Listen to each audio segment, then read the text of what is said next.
So, Monster Hunter Rise was announced, and with the trailer, speculation and hopes for the new generation flew around the internet like scumbags around graphics cards. We're going to focus on this trailer today, specifically the new enemies that were showcased. After all, haven't you always wanted to know the lore of your next pair of shoes? My name is Cirrus Symmetry, and this is how Japanese folklore appears to inspire Monster Hunter Rise.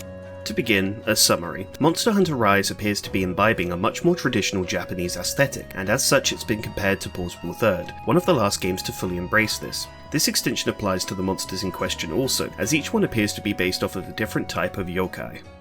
What are yokai? Simple, Japanese ghosts and monsters. Translated as phantom or spectre, yokai cover a multitude of different mythological creatures from legend, some benevolent and some being downright bastards. All 5 of the beasts shown in the trailer for Rise all appear to take inspiration from the yokai, so let's go through them one by one. First off, the newest member of the amphibian class, Tetranodon. The inspiration from this appears to be taken from the Kappa, or a water sprite. It's an amphibious demon that's said to be a troublemaking spirit for the majority of people who encounter it, but how does it tie into our new duck-billed punching bag here? That is, aside from the Japanese title literally being Kappa Frog. Firstly, Kappas are said to engage in sumo wrestling, which as we can see from this scuffle here, holds true for Tetra, standing its ground with a heavy frame and pushing back against Arzuros' onslaught. Secondly, it's said that Kappas will hold water on a dish in its head, and if you can get it to spill said water, you will immobilize it. This could be compared to the monster's ability to fill its stomach with gravel. Perhaps we could cause Tetranadon to lose its filling to incapacitate it.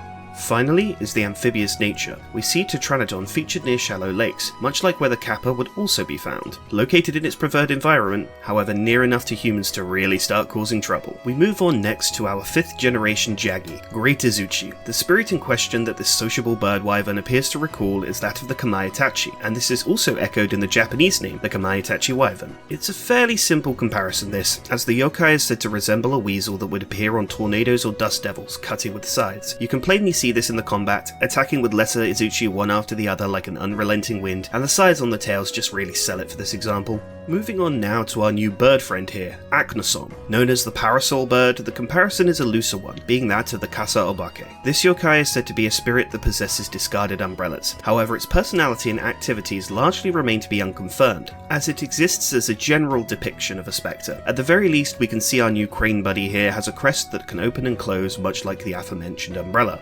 Finally, the big one, Magna Malo. Our new flagship not only has incredible body plating representative of samurai armor, it too is based off of a legendary yokai, the Nue. The Nue was said to be an enormous beast with a tiger-like stance and a nightmarish appearance. It was a Japanese chimera, combining the features of multiple animals such as the head of a monkey, a snake for a tail, even the torso of a chicken. Whilst we can see that it's not so randomized with our new flagship here, you can see the link if we take a look at the legend. Appearing as a cloud of black smoke and said to have the ability to travel through this smoke before taking form, this could very easily tie into the mysterious purplish aura we've seen utilized by our new fanged wyvern here, and God help us if it does have the ability to teleport. The Nue is an omen, bringing ill feeling and ill health, much like the rampage that was mentioned in our only trailer thus far. It's very possible that Magnamalo here is our messenger boy for the calamity that we'll see in Rise. Finally, a bit of speculation, much as I hate to do so without basing it in reality. We see a new spider-like monster in the trailer, and I, much like a vast majority of people, rush to claim Nerscylla's return. However, if we take a moment and step back and examine the eye patterns, we can see a much more exciting prospect, a new Temnoceran monster. This spider could be related to the Jorogumo, or Spider Lady, a spider creature that has the ability to shapeshift into a woman. As the nature of disguise is something that we've seen with our last spider, Nerscylla, using Kezu or Gypceros hide to cover itself, the theme of concealment or covering is one that could persist with our new 8-legged friend here, and perhaps it's much like the relationship between Radoban and Uragan. And that's that.